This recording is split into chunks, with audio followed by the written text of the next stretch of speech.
Hello, I'm Troy Smith. We are here today at Foxleaf Books, where I have had the great joy of being able to co-lead a writer's workshop for a couple of years, and the store has very graciously allowed us to conduct some interviews with local writers. And today we have Jolina Petersheim with us, who is the author of The Outcast and the Midwife. Outcast, the Midwife, and here the Outcast, which has a starred review from Library Journal. That is impressive. Yeah, it kind of caught me off guard myself. So, these two books connected? No, they're each standalone. The first, my first novel, The Outcast, is a modern retelling of the Scarlet Letter set in an old order Mennonite community in Tennessee. And The Midwife is a story about a mother who risks everything to save a child who's not genetically hers. How did you first begin? Well, how did you first begin writing? What brought you to these two projects in particular? Well, I started writing, as soon as I learned how to write. I guess it's just kind of in my background. We moved from Pennsylvania to Nashville partially because my father wanted to tap into the songwriting business. And so I just remember as a little girl, he was a carpenter by trade, but he was always jotting down lyrics on his 2x4s with a carpenter's pencil. And I just was around that, and I wanted to make up songs and stories and all of that. So I just continued and kept journals and read voraciously. And we didn't have a TV for a lot of my growing up years, and so I just absorbed myself in stories. And by the time I was 8 years old, I knew I wanted to write one day, and just kind of continued and pursued it all my adolescence. College, I did English and Communication Arts with a writing emphasis, and just pursued it.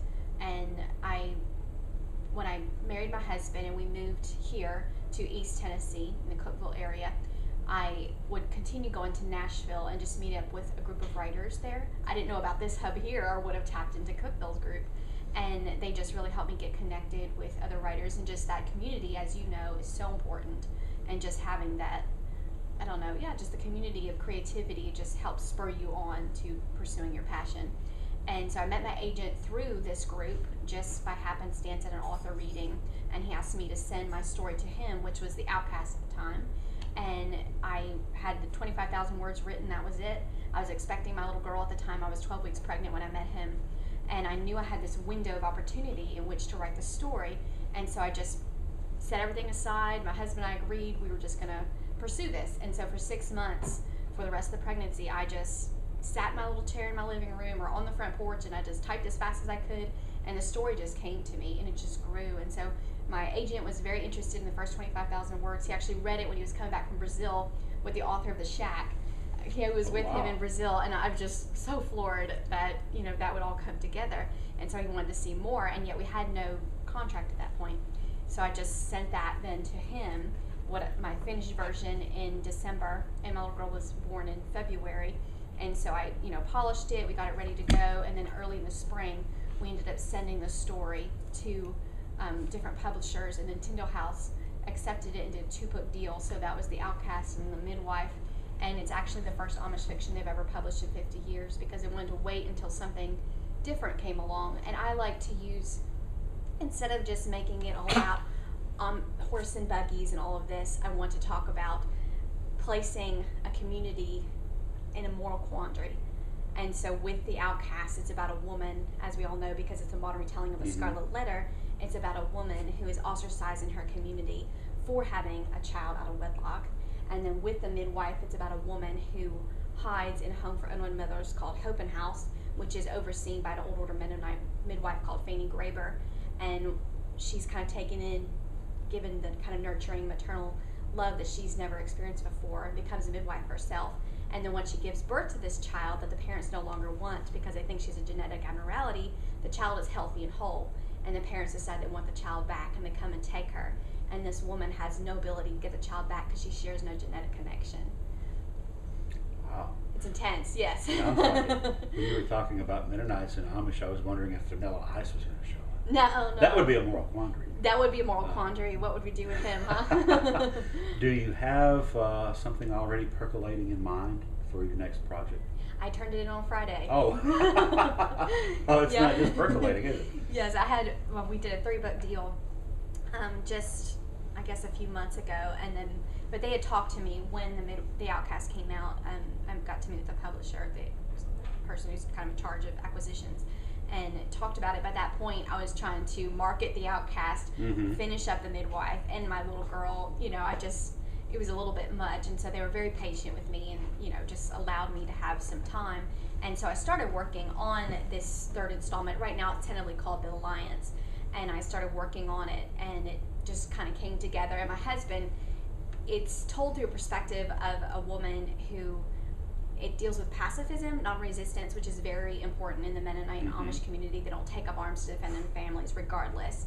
And so it's a community based in Montana, which is where my husband and I went on a research trip. It was very convenient last year, and got to just view this community, very self-sufficient, located in the base of a valley, and they have a little dry goods store at the end of the lane.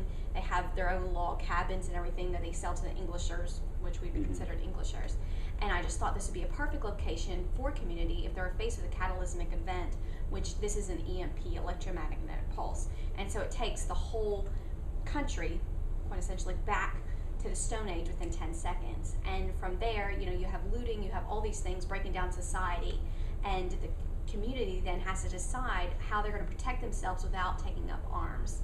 And so they create an alliance with the Englishers and give them food and shelter in exchange for protection. And yet in that there's this warring. And the main character, Leona Ebersol, she's kind of the patriarch of her family because her father left her and her family 2 years prior, which does happen even in the Mennonite community. I've witnessed it. And so when this all happens, she feels such a need to protect her family, and her sister is attacked. And from there, she goes from this just a 180 in her belief system, a crisis of belief, from being a pacifist, wanting to open her community to the refugees who are coming by this community right along the highway, to closing the doors, closing herself off, and wanting revenge. And so that's kind of where the whole crux comes in. Yeah, I've been excited about it, and my husband, he's my first reader, my first editor, even though that's not his background. He just really has a knack for it. And so he helps me to kind of know, okay, this isn't going to work. And it has more action than I'm used to writing. And as far as like militaristic action, and I'm just, he just laughed and laughed when he would read about my, gun use and all of that. He's like, no, that's not even where the trigger is, and so he would help rework these scenes, and he put a lot of effort into it. So I definitely couldn't have done it without him, because you actually, when an EMP goes off, the planes would just shut down. And so there's this person who's struggling with PTSD, and he's trying to kind of escape. He's not draft dodging, but in a way he's draft dodging from his responsibilities, and he crashes in the field at the same time as the community. And so you have this soldier who represents the different belief system, and then you have this young girl who's a pacifist, and of course you have some romantic attraction to each other, and yet their counter beliefs kind of war against that as well. And so he did the version, this is Moses Hughes as the soldier, and my husband helped me really get that voice, because I'm not very good at doing a militaristic voice. And so this is a character who is obviously not a pacifist, but is scarred by war. That's really a good setup. It seems, talking to you, that like a lot of authors that I meet, writing is something that just comes naturally. And it's, storytelling. At the time when you're a kid, you don't know that's what you're going to do, but in retrospect, looking back, it seems obvious. So that part of it is very natural and easy. But in the actual process, starting with your first book, The Outcast, have there been any parts of the writing process that were more challenging than you thought they would be? What is the biggest challenge? The biggest challenge was having a newborn who didn't sleep and having a deadline. And that was really difficult in the beginning, because I was trying to find my footing as a mother and then also as a debut author. And The Outcast wasn't out yet, and I had this deadline, and copy edits. There's different stages in the publishing process. Even if you have the book is slated to be published at this certain point, there are all these steps that take place up until then. And so just trying to work it all out. But my husband, again, he would just come alongside me, and he would watch my daughter, and I could come to town. Or the same person who's watching my little girl now, she would watch her just for a few hours, and I would come to town to write, or my mother-in-law would help. And so just having that community was essential. And I think all writers need some kind of community around them, because it is such a lonely process. You're sitting down and just, typing out your story for 8 hours a day, if you're lucky. I don't have that right now, but maybe one day again.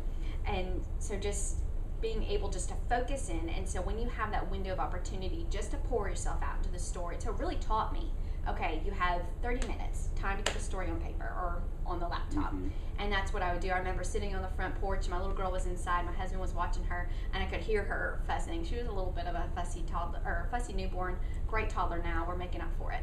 But I'm just trying to block it out and just go to my happy place and write. And it was beautiful. And the story, The Midwife, is all about motherhood and just pouring yourself into these children and opening your heart to them, and imagining, even then at that difficult time, losing her. I mean, it would just bring me to tears writing these scenes, and that's what Rhoda Mumel in The Midwife goes through. So I was able to live through her sorrow and cherish my child even more because of it. What a blessing. Yeah, it was. So, your first two books are available at Foxleaf Books, obviously, and people can get them online, I assume. So they're available also at Barnes & Noble, Lifeway, Books A Million. I had a Books A Million signing here in Cookeville, and Amazon, of course, and just many places. But sounds like some very worthwhile reading. So we encourage you folks to check it out. I'm looking forward to that third one. That sounds great. I know. I think I'll tap into new readership with that, and I'm excited. Yeah. Well, thank you very much for being with us. Thank you for it's nice having to meet me. you. And thank you all for watching. And check back with us. We'll be talking some more.